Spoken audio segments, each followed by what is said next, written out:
You probably want to make him co-host rather than host. I don't have that.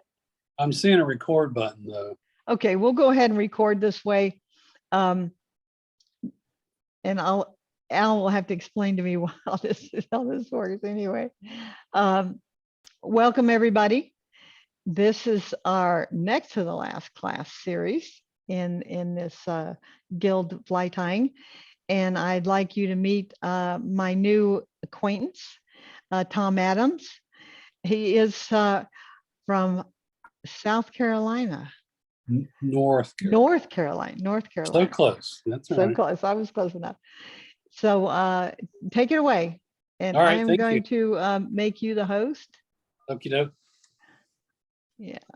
As soon as that goes, I'm going to go ahead and start talking. So I'm excited about being here. I've taught a number of Zoom classes in North Carolina for Trout Unlimited and other associates. I've taught Boy Scouts, and I teach a group for the state, group of children, adolescents from the state. So I've never fished in Oregon or Washington, but we fish out west every year, and I fish most of the East Coast. I grew up fishing warm water and changed over when my dad taught me how to about trout, but since I live 100 miles away, the closest stream, it was much later. So once I started, there was no turning back, and my fly tying followed immediately as a passion. And I learned and have great respect for the masters. Art Flick was a big influence on me. Gary LaFontaine, Dave Brandt, I worked with. He taught me how to tie Catskills. And I really love it. And my personal has evolved to tiny flies. A size 18 is kind of a threshold. Of course, I do 14s and 12s and 10s, but 18s and smaller, kind of the Ed Engel approach is my mainstay. And salt tackles. So with all that, let's move on. We're going to try and do three patterns tonight. One, we'll start with probably the simplest one. It is a Caddis pattern. It's one that I developed. I was influenced greatly too by reading Oliver Edwards, the British tyer who's just a master. And he tied a Rhycophila green rockworm caddis using making a thread body, and that one thing led to another, and so I've made this killer Caddis pattern, and I use it as a searching pattern.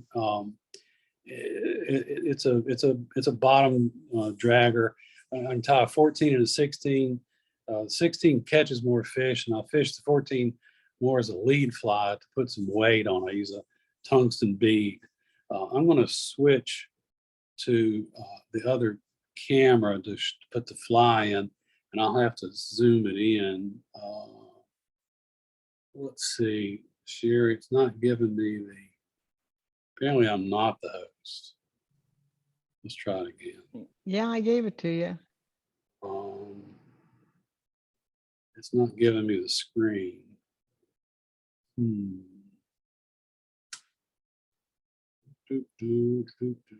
This is on your on the iPhone. Yeah, on the iPhone. It's what we used earlier.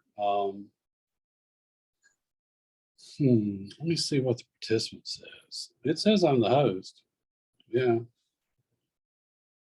We'll go back here again. Start video. It's not making it.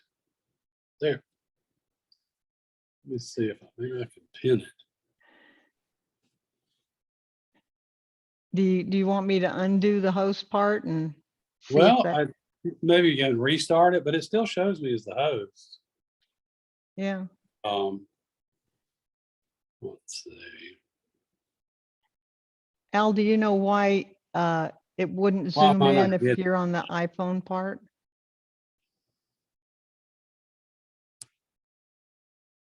It sure worked earlier. I'm gonna tell you the truth. The iPhone is one of the things that's a big puzzle for me. I use an Android and I know how to make that work. But I've had 4 Zoom sessions here with people in Europe and here in the States in the last bit that had the same trouble that. There we go. There it is. There you go. I got it. What was the answer so that I can add it to my I bag pinned of it. tricks? I did a share for everyone and did a pin on it. I'm losing. Let You me just do it point the again. camera in a different way. That's all. Yeah. The fly is way down at the bottom. There it is. Yay, we got it. So what was the solution? It just did a pin, did a share with all participants, and then a Oh, okay. end it. Okay, that was Interesting. tough. That was maybe break a sweat. All right, here we go. So Good job. we had photos of it, but this is the finished fly. So it's really a fairly simple fly. I'd use a tungsten bead. This is a 16. This is actually whoops. This is an Allen hook. Sometimes I'll use Allen. I can't afford Timco's anymore. I prefer Timco, but I broke the thread. Here we go. Let's do it again. So we're just going to start with a thread wrap about halfway. Trim the waist. And the materials, the body is D-rib. This is a small, clear vinyl D-rib. When I first started tying these, D-rib wasn't available, and I was using tubing. The problem with tubing is it collapses. So once I keep it on top, and then once I get it tied in, I really start stretching the dickens out of it. I'm kind of Scotch Irish, and I tend to be real frugal with materials. But I learned if this material is too short, you can't put enough pull on it. So don't be too short with it. So it's well attached now. The underbody, which rockworms are just an amazing color. They're almost impossible iridescent. So this is a embroidery thread. Any craft store. I got this at Michael's, and what I do is when I buy it, then I take an old spool and wrap it on the old spool to make it easier. Because when you take it out of these things, it's just a tragic mess. Yeah. And then I take the abundance.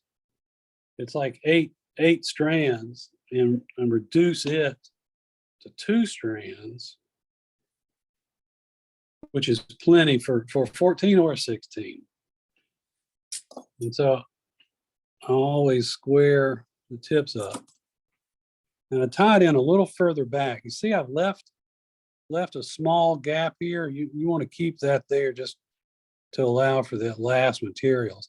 Tie it in on top, and then I do open turns. I don't have the need to bind it in. I think it compresses even better if it's not all thread. I bring the thread back to the front. The first wrap, you pull pretty tight, but you don't want to over tighten it because it'll jump. This material will jump, and I'm just keep it in place using the tension or the pressure from my left-hand index finger. You can wrap it without doing that, but sometimes I'm just not coordinated. Generally, most of the time, I'm not well coordinated. So I stop short. I'm going to hold that in and then do 2 or 3 wraps behind, 2 or 3 wraps in front. And I don't use my good scissors on these. I use my crummy pair. I don't know, but the thread's got a little metallic thing in it, and I feel like it's not good for my good thread. My good scissors. So This first wrap, because you want it to taper, I'll pull the dickens out of it. And then the second wrap, I'll pull a little less dickens. And then the third wrap is almost no pressure. And by the time I get to the fourth wrap, it's just barely going around. It's going around secure, but not pulling any tension on it. Again, stop short, leave that gap, because we've got other materials to go in there.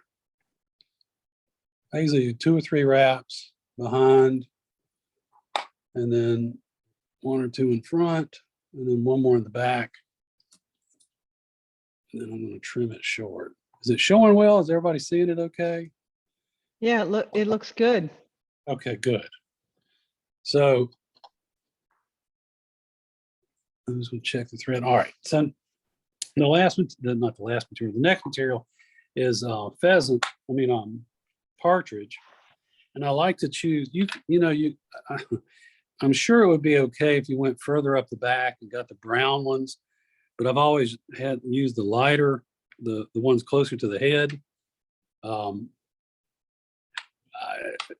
don't think it matters a great deal. I just had more success personally with this one. So I tie these in by the tip. So I use pliers to secure the stem, and then stroke back the barbs to expose the little length that's not folded back. And I trim it off to make a little triangle.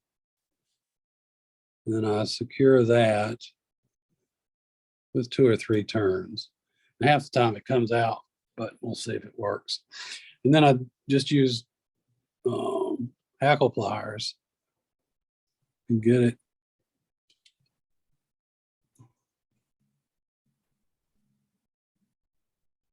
camera's awfully close to this making the motion. And I only do one or so wraps.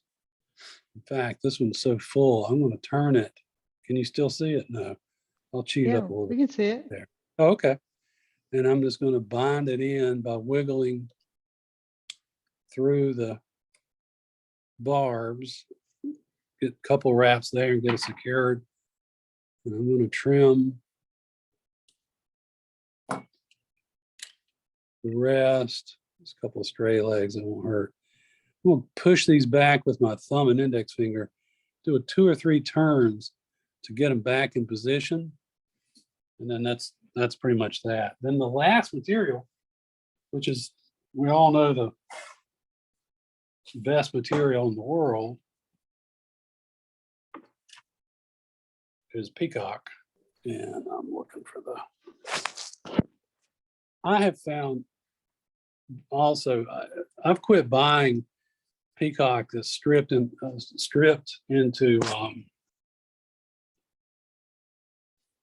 the batch. So I've been buying sticks because it's more full and it has better color. And I know, whichever side you pull it from, it faces the curve, or the fat part of the feather faces one direction or the other. So this one, the curve is going to go to the front. If it really mattered to me, I wanted the curve to the back, I'd have pulled from the other side of the quill. And I tied in by the dense end. Most people tend to tie by the, you go in 2 or 3 inches from the tip. But I've found if I tie in by this heavy part of the quill, I don't, by the base of it, it's stronger. And when I make these wraps, I go forward in touching turns, almost like neck hackle, and it builds a really nice shape.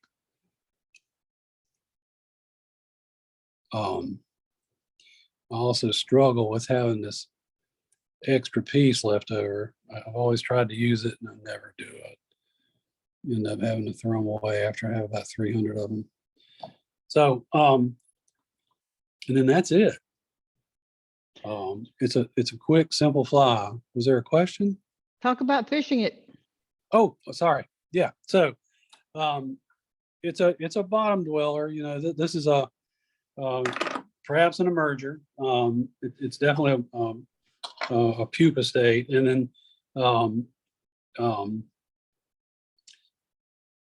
I usually I tend to still fish a dry fly line. Our waters here aren't as big and heavy as they are out west, like the Madison or something, or even bigger rivers. So I usually use a 4-weight, a 9-foot 4-weight, and a 10 or a 12-foot leader with 2 or 3 feet of tippet.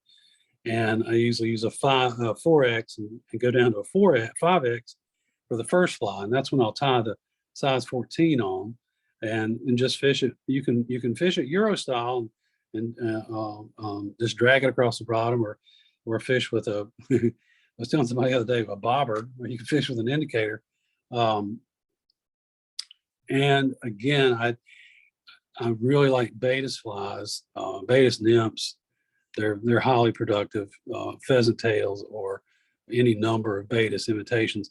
The second one we're going to tie is the one I would tie on as the second fly for this. So again, primarily this is a lead fly for me, either in the size 14 or 16. Frankly, I've never been very successful, and I know rockworms go smaller, but I've never done well personally with 18s or 20s. And I've tied them, but it just doesn't seem to be successful. So again, it's a go-to fly for just about any situation, on any water, anywhere. The caddis are present. And heavens knows they're present everywhere. If there's trout, there's caddis, or vice versa, I guess. But so I don't find it limiting to a certain waterway or side of the country or any of that. We can keep moving. Is that good? Yeah, sounds good. I don't have anything in the chat yet. Okay. All right. Yeah, So I have some ideas on color Go ahead. that I can add based on what yarn you have in the shop, right? Right. And I don't know if I have it here. I've done it in black and I've done it in a bronze color. Mhm. It's just from the fishing standpoint, it's done better in the green. But I don't know. You know, I definitely think it should work in yellow too, right? Looks like there's a reason why it wouldn't. Who's the guy? Not George Anderson. Who's the guy in West Yellowstone that just he ties a green rockworm? I can't remember his name. Anyway, I'm going to switch Craig over Matthews? to no, it's not Craig. It's Yeah. he was there before Craig. Yeah, I can see it. Not it. Bob Sure. Jacklin. Bob Jacklin. Bob Yes. Jackson. Bob Jacklin. He ties up a major nice green rockworm. He uses de-ribbing too, and he just uses a chartreuse vinyl rib, a peacock. Hurl. He doesn't use soft tackle. It's a real fast fly, and it catches fish. And again, that Oliver Edwards pattern was very similar. It's very, very. You just twisted antron, I think. So the second one, this one's. I'm looking for mine. Here we go. And I'm tying this in a very large. This is a size 14, so it's kind of cumbersome. In fact, I don't like this one. The tail's too long, but it doesn't. It's not suitable for to me for a 14. I say that because I don't fish them. So 16 is a threshold, and 18, 20, 22 has yielded fish on every water I've ever fished. Colorado, my frying pan anglers, one day they caught 6 browns over 20 on this fly. So they would order them by the buckets. There's a couple of really odd things about it. I use moose mane. That's another inhibition on the size. And I usually use the Timco 206. That emerger. which is a BL emerger, and I've got out some Kype Caddis emerger, but we'll start with a Temco 206. This too is a second in line fly, not a lead fly, but I'll call runners in the Madison and the fall on it. It catches. It's a good winter fly. It's gray. I really like gray flies a lot. I like green and gray, and it fits the bill for a gray fly. So it's a 206 BL, which is an emerger. And I use for this, I went back to what I originally used. I used uni iron gray instead of black. You know, that's some of this becomes a personal adaptation, right? It doesn't. I'm sure you could use black. Then I have used Vivas because it's much easier to work with 12.0 or 16.0 or 14.0 than it is 8.0. But I went back to the original one to do this, and this is a size 16, which is the high end, the large end of this this pattern. So I use for the tail, I use lemon wood duck flank feather. I save these when I make wings. I told you I'm Scotch Irish. When I make Catskill wings, I save them because then I could use the leftovers for legs. But we'll pull a small clump, no more than 3 or 4.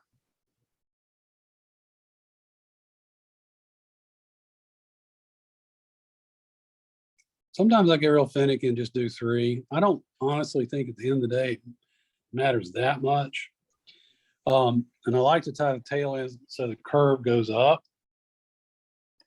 So like I said, that one I showed you first was too long. It should be about the length of the hook shank.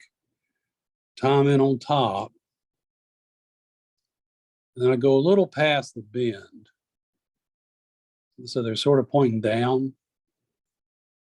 And then I secure it with touching turns on top. I'll trim away the waist.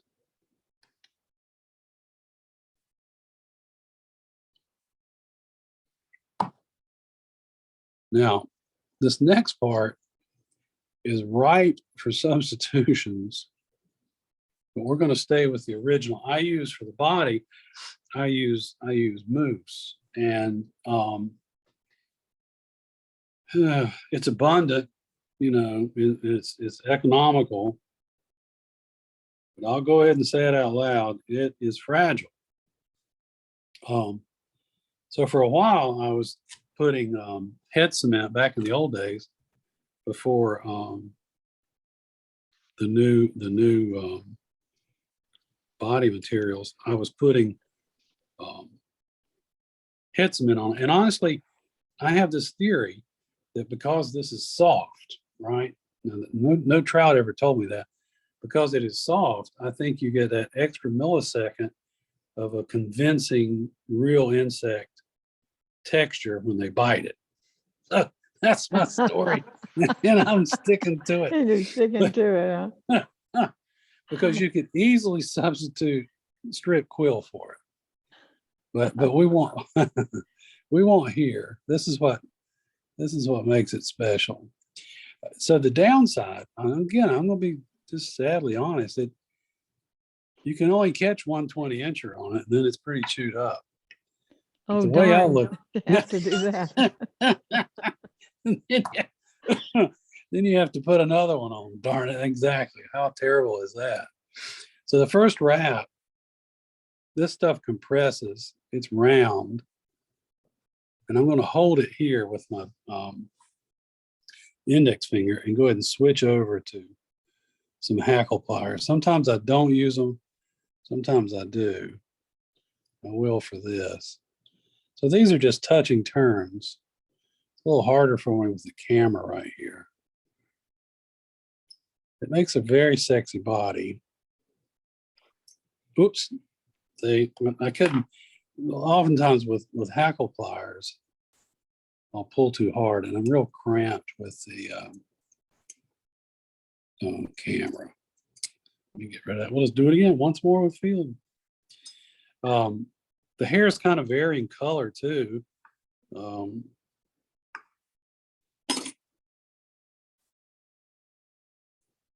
this secure here. I'm going to go back and I'm not going to use the hackle pliers. I'll just use my fingers like I used on the vinyl. So you just secure it on top, bring the thread to the thorax.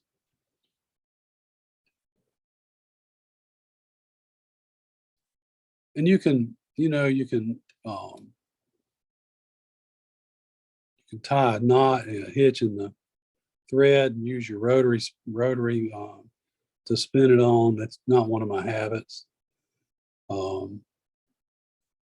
It's efficient, but it's just not one of my habits. Now that I'm towards the end, I am going to switch back to the hackle pliers just because my little fat fingers won't let me get in there. And if this was a size 20, I'd have been finished by now. So it's not as tedious. Okay, so once it's up to about the thorax, you want to make 3 or 4, perhaps 4, because it's so fragile, and then break it off. The next material it's one of my all-time favorite materials. This is from Orvis, but medallion sheeting. I don't know if you guys know about medallion sheeting. I'm sure Al does.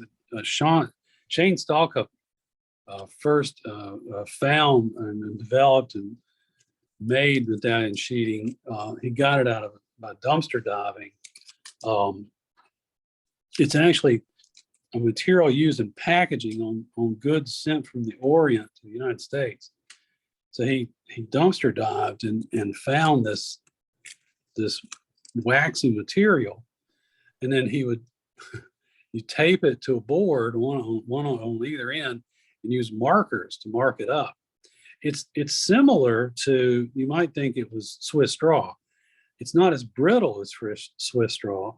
It has a little more stretch. That's a big word, stretch, but it's just a marvelous material, and it comes in a lot of colors. This is done. So that I'm not sure when. About 5 years ago, I would guess. Then they quit making it. Hairline does it, and they use this stuff they call it buggy, and all that really means is the body material is moose mane. I'm going to pull this out. This is what we'll use, but I would rather use the medallion sheeting, the old one. So this is the new material. So it sort of looks like it, and it actually in some respects is better because it's got a little more stretch, but it's also a lot more plastic, a lot more not as natural or as textured.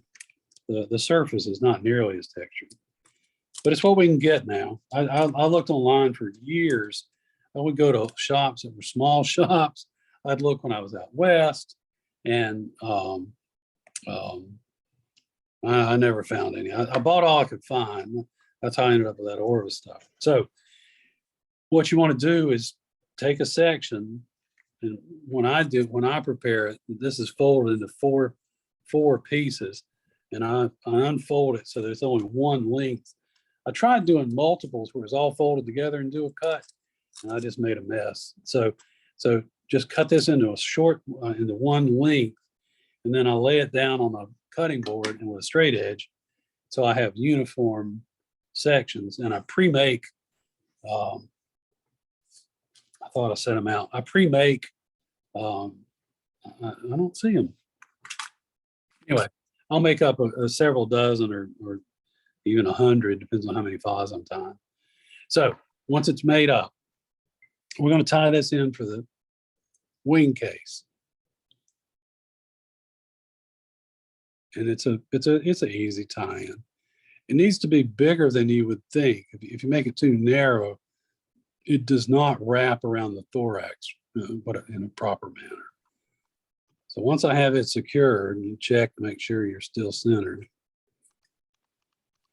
We put dubbing in, and dubbing, again, all these things probably are subject to if you had some personal changes you want to do, you could, but I use a light Salbug nymph, which is a sparkly gray, and Adams, if it's inspectable, I think it's important that it have a little flash in it, a little sparkle, or I wouldn't use any nymph dubbing should have a little antron or some kind of sparkle in it. And then what I do here is do a light dub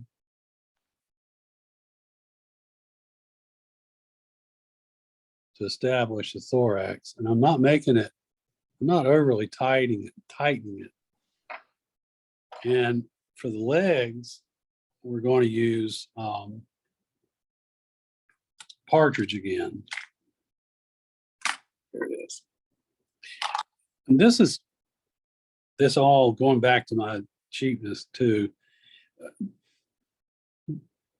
When I originally tied it, I would tie it in by pulling back. Let me get a feather. Pulling back to, like we did before, I'd pull it back by grabbing the stem, pulling this back here, and tie it in upside down, so to speak.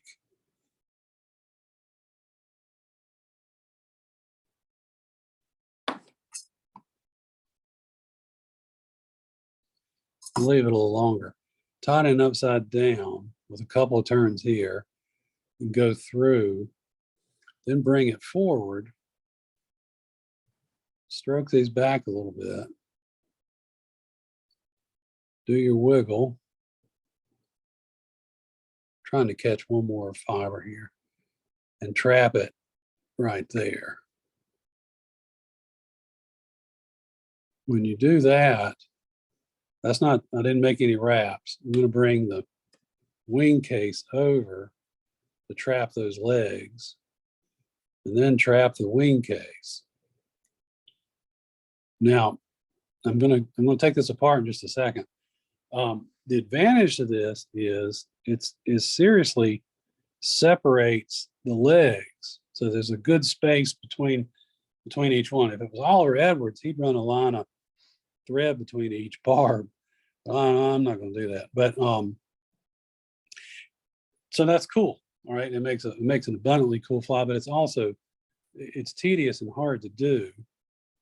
So what I do when I'm tying them, even for myself, to fish, or when I'm tying commercially, I'll add a little more dub.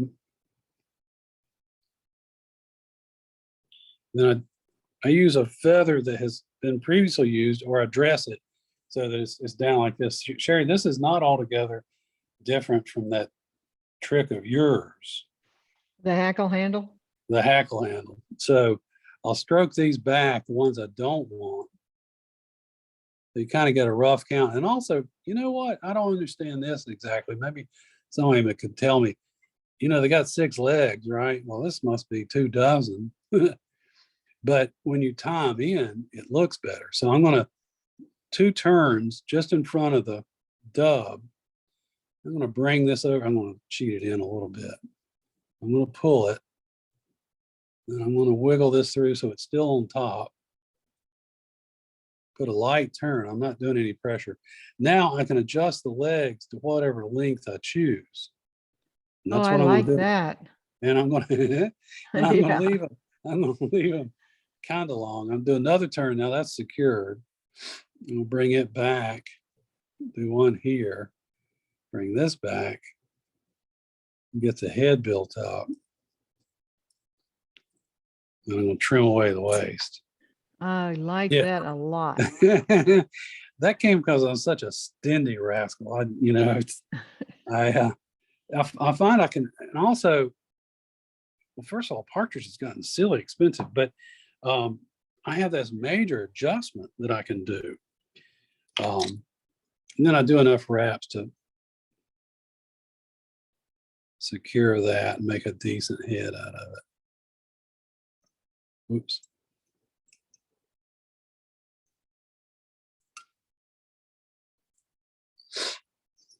Oh, I like this bug. Oh my gosh. It's somebody, you know, I'm not a good wordsmith, and they named it a tomfoolery. Yeah, so where So did the tomfoolery name come from? it was from somebody that doesn't know a thing about fishing. So I just thought it was funny. So the last thing I do is, because I don't like the legs stroke back. I mean, that's okay. That's a lot of flies do that. But if you bring them forward, pin and pull down, you can kind of scrunch them up a little bit, and then they do that separation that I wasn't getting otherwise. And it has a little more natural feel to it. You know, it probably mosquito patterns are this. There's probably a 1,000 other previous ties to make this sort of thing do, but this is the one I came up with in my room. And I forget what I had a stupid name for it. It was like best fly ever name. I forget what it was, but it has yielded lots of fish. Like I said, I've caught some big runners on the Madison in the fall with it. Oh, it sounds like I need to tie a few of those for my vacation this year. And browns like it. And I like browns. All right, so I want to keep moving. Yeah, that's I the don't have any tomfoolery. questions. Anybody got Yeah, any okay. questions? All Okay, right. moving on. And it's easy to tie in a small pattern too, because making that adjustment, the hardest thing is the legs, and making that adjustment with the legs makes that easy. That's Okay. worth the price of admission. It's a great thing I do all the Oh, I time. forget this is free. So this last one, there's a guy named John Newman that ties these incredible jig flies. That's all he ties, and he has this theory about 360. He thinks when they're in the water, they float around, and they get different size, different views for the fish. So he doesn't want a top or a bottom. He wants it all to be uniform. So this is actually, of course, this is a jig. It's going to fish upside down. And this is a green drake. You can also tie it as a stonefly. You can tie it in black. I'm just gathering materials. Yellow, you know, like a golden stone. All right, so I use you can use about any reasonable jig hook. This is a size 12, a BL 120. I use Fulling Mill. I use Orvis. I use again, I can't afford Timco, so I don't use those. I meant to rig this in advance and didn't, and get one on. And for the I'm using a Fulling Mill slotted metallic brown. Also find some other resources that are less expensive. Fulling mills are really very well made, very few problems. And we're just going to get that in the vise. You can tie it to 14, 12, 10. After 10, I mean, 8's kind of giant. I know on the frying pan, on the Colorado, they prefer a 12. So that's usually what I send out there. So for a couple of reasons, we're going to put some lead-free wraps. It secures the bead and gives us a mounting platform. 3 or 4 turns. scrunch that up. And I know there's 60 different ways of taking the lead off this second part, but I've given up, just use a razor blade because I like it that it cuts it at an angle. I'm acting in a hurry here. I'll slow down.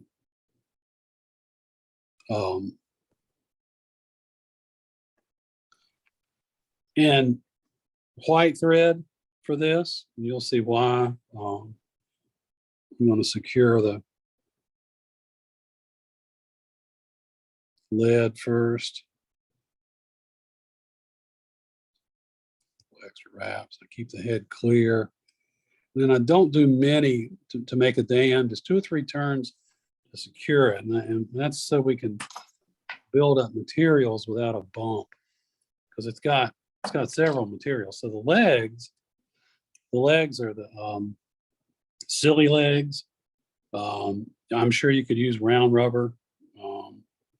This is what John uses, so that's what I do. I pull 2 strands. He ties in, there's also 1,000 ways to tie in rubber legs, and that's a real aggravation for a lot of people. I don't mind. He ties them in this way. He folds them into this circle and then secures that on top.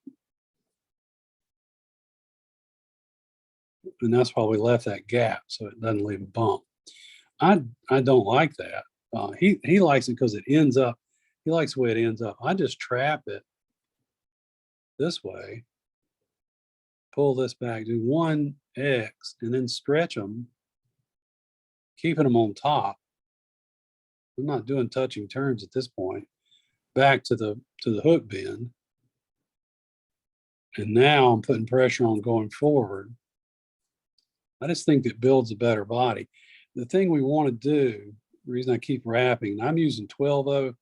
You can use 140. You can use 8. This is Simplify. I usually use 70 or 140 UTC, but I've had so much trouble lately with UTC white threads. I don't even want to try it. They've done something weird how they wrap them. So I'm going to cut these like real long, not nearly the appropriate lengths. And the second material is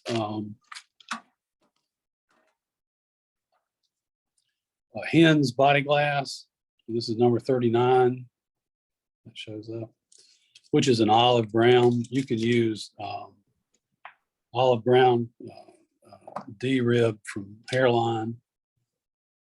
This is I think a cooler color.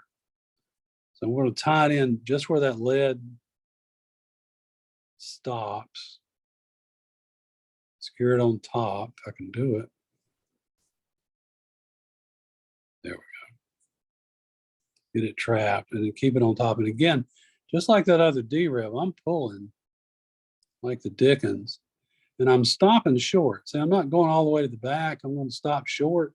That leaves the first turn a little bit lower than the next one. I've got kind of a lump there. That's not the prettiest one I've ever done. So again, I'm going to take that first wrap in that gap, and I'm pulling like a madman to make it smaller. And the second one's less pressure. And the third one's no pressure. And that builds a slight taper. And that's all we're after. So you go back up to the lead, secure it. I didn't say the first time, be careful when you're securing vinyl rib like this. I would pull it really tight to secure it. And then when I'd cut it, it'd slip out from under the thread. So don't do that. Yeah. It's nothing like being at this juncture and things slide and you have to start over. I'm going to trim that away. I'm going to add a tiny bit of dubbing at this point. And I use an Arizona dub, and this is an olive brown. I really like the diamond dub. It's real hairy. It sinks really quick. It's got a lot of sparkle, a lot of variance in color. They make like 7,000 colors in this stuff. And you can vary it depending on the pattern that you're doing. Again, this is a green drake. And I'm not doing much, just a couple of wraps. Also, there's another thing you can do here too. I'm going to do this and then I'll get back.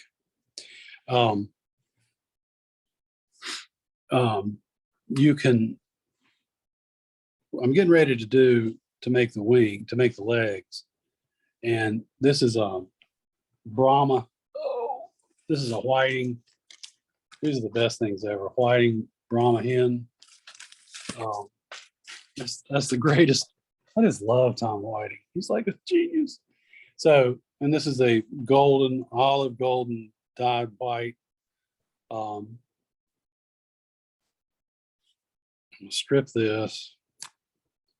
Take the fuzzies off. I'm gonna cut it just so it doesn't flop around as much. What you want to do is you want to measure the legs. So that's too long. That's a little too long. I'm going to tie this in on top of that dubbing.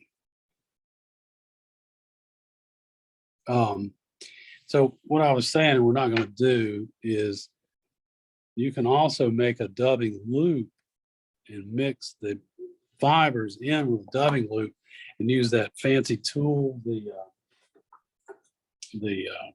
Swiss tool, and make a dubbing rope with legs. That too I find tedious. I'm just not very skilled, so I find it tedious, and I get the same results doing what we're doing right here. Don't tell Mr. Newton. So I'm just going to do one wrap of hen.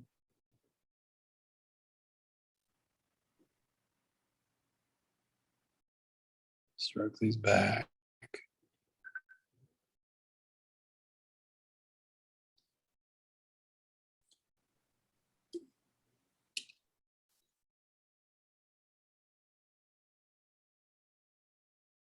And I'm going back on top of that dubbing. The dubbing just sort of secures it, gives it a place to rest. Doesn't show as much. Now we're going to do another light dubbing to cover the rest of the thorax up to the head. Not very much.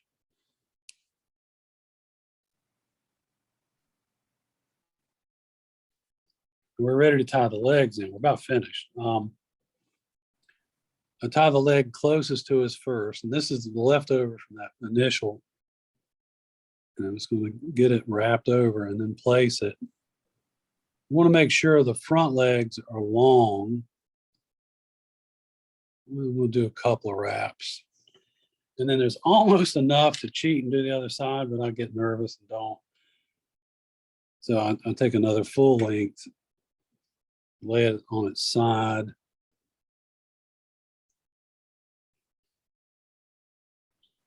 Do the same thing, just secure it, get it in position.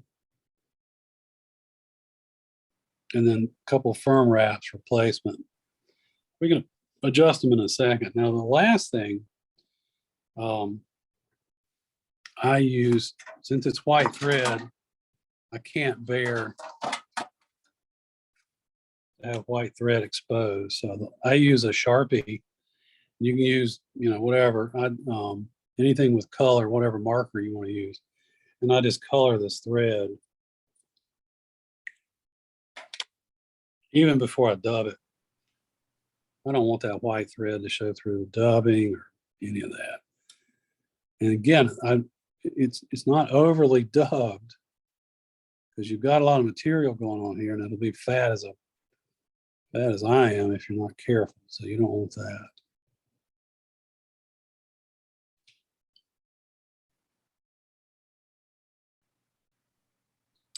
Oh, my rope's too big for the camera. Let me see if I can get past it.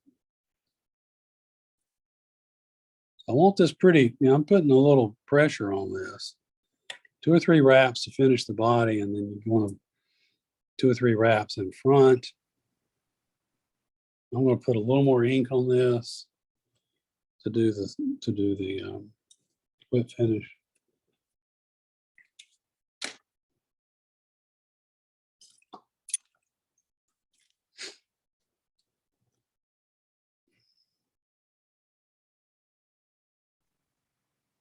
A good 2 or 3 turn whip finish.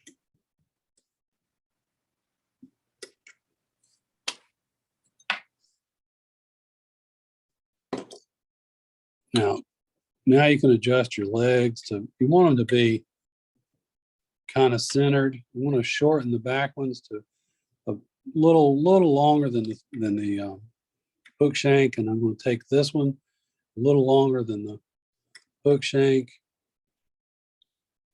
And the front ones I'll bring together, and I cut those a little bit, then I check them, and then I'll cut them again. And that's about it. So it's really not a difficult fly. It's a little weird to get used to, but it's a productive fly too. And it's Talk about the fishing part. well, it's a nymph invitator, so you want it banging on the bottom. The tungsten and the lead help get it down to the bottom. Like everything, I tend to use these big flies as lead flies. I used to use like a Pat's rubber legs, or there's another one that's local to North Carolina only because of the tire, but he was the Kevin Howell is he was a national champion several years ago, and his dad was famous, and he has a shop on the Davidson River, but he has a fly called Kevin Stone, no, Trip Saver, and it's a big honking lead and tungsten beaded thing. I used it for years and years as a lead fly, and it produced, but not as much as this fly. So it's a great lead, and again, you can tie it in black, you can tie it in a golden stonefly. This is almost golden stonefly, but I think I would go with a little lighter materials.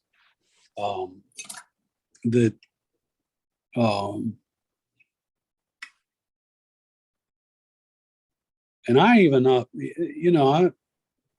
make fun of me. I tell everybody if they're not using a 2-pound weight, they're not fishing. Is that So kind of where you started? So and I'll put a good A, B, or B. If I'm on the Madison, I'll use A, B's, and maybe 2 or 3 of those. Depends on where I am, but to get it down so it bangs the bottom. And this I'll use as a lead with the Foolery. That's a great combination. Again, or you could use anything you wish behind it. I usually go this size, and I quickly drop to 18 or 20, depending on the waters. And I usually end up with a Baetis at the second fly. But a pheasant tail would work. A $3 dip would work behind it. Any number of second flies. And we don't have North Carolina. We have green drakes, but our bug population is pretty sparse. It's not heavy bug water. So the green drake version is more when I'm in Colorado than anywhere else. You travel a lot to different places? Not like I wish I would. No, I do some. Yes. Well, you go to Madison River, so that's small. We go every year. Yes, we always go fish Idaho and Montana. Yeah, no, it's so different from here. We've got trees everywhere. Everywhere you go, the bank is lined with laurels, and the fishing out west is so much more fun. Water's bigger, the scenery's different. I like it, and Colorado's different than Montana. It's different water, but at the end of the day, they're all still just trout. They're all just eating bugs. That's right. Well, I think this was really good. Can you switch back to your face? Yes, let's see. Heaven help us. There you Yeah. are. Well, it has really been a pleasure, and the opportunity to have people from other states, because sometimes we get so tunnel visioned into our own water, which is not a bad thing, because No, we learn so much about it. But learning what it's like fishing in other states, and it's interesting because you tie pretty much the same bugs. It's like, but the methods, you always pick up something, and the one adjustment for the quill that you did on that bug, it's on top, yes. right on top, and before you pull over the wing case. Very interesting. Yeah. It's a great. Again, it stems mostly from just being tight wad, but the flexibilities. It was so tedious to get the right length. That's how I ended up doing it, because you can make it whatever length you want, and you can get 3 ties out of a single feather. You know? Well, because you're a conservative when it comes to materials, we've been playing around with soft tackles, and you seem to really like I soft love tackles. stuff. And the different ways that you adjust the length of the feather by using the larger feathers, that you really want that feather to be shorter when you're finished with the fly. So we have all these different methods. There's Craig Matthews methods, clip this, twist that, get have a a hard- full cape in order to, a whole skin in order to get the right size, and you've used up all the little feathers. So if you're interested in doing a full presentation on all the different ways to adjust that soft tackle feather, We could do that. That's yeah. But you're right, and yes, I'd love to. that's love- a class in itself, just Yeah. adjusting the soft tackle feather. I'll do that. Sure. And then all the different kinds of capes with the different feather, the softness. Well, the and you know, shape. one thing that I think is important that I've noticed, it's easy to miss, is the gap between the barbs. You know, if Yeah. they're real fine, it's really hard to make. It clumps up, and it's not as leggy. So I try and find feathers. That's why that whiting Brahma, they have great space between the barbs. India henbacks are beautiful feathers, but they're denser. Even CDLs have nice space too, but they're Well, not as. talking about that and the different different skins that you can get, and fly shopping where all you have is the bag to choose from, would be something else that would be really, really good. Okay. Susan Coyle just made a comment. As a Yes. beginning tire, I so appreciate these. Oh, Pretty good. Yeah, good. we really have had a good time for a whole. This is year 2 of doing this, and I can only see this whole activity getting bigger and better every year. So we'll be gathering lots of new faces and new instructors, and hopefully in the next 2 months or less, we'll have our guild website up, and I'll be featuring all our different instructors, so people know who has been teaching and who will be teaching in the near future. So I think people knowing that ahead of time before we present these classes is going to be really good. Cool. Well, I enjoy it. I really do. Does anybody have any more questions or comments before we go? Looks like you did such a good job teaching, nobody's talking, but that's not unusual, okay? That everybody really enjoys this, and when you go to an expo and you see all the tires talking, it's a totally different atmosphere because you can't keep us quiet. So little by little, we'll get more used to talking to each other online and what have you. So if anybody doesn't have anything else, I'll go ahead and publish this online, and you can see it on YouTube and try some of these. So thank you so much, Tom, for Certainly. doing the work, get this going, and be part of our team to teach. My I really pleasure. appreciate it. Good, good. Well, thank you for letting me be here. And Jack Gillis will be our next teacher. We'll teach our last class, and I'll be publishing what he's going to teach. He's a pretty busy guy right now because he's FFF everything. He's doing a lot of work for us right now at the national level. So we're going to have a nice treat having one of the top producers of all this online stuff. He'll be teaching our last class, so it'll be next Thursday. So y'all come on over and celebrate, get your eyes and ears open for suggestions for 2022-23 classes. So thank you very much, everybody. Thank you. Tom. Thank you, Sherry. Thank you, Kathy. We'll Good be night. talking to Thank you, you. Tom. Good night. Good night. Good night.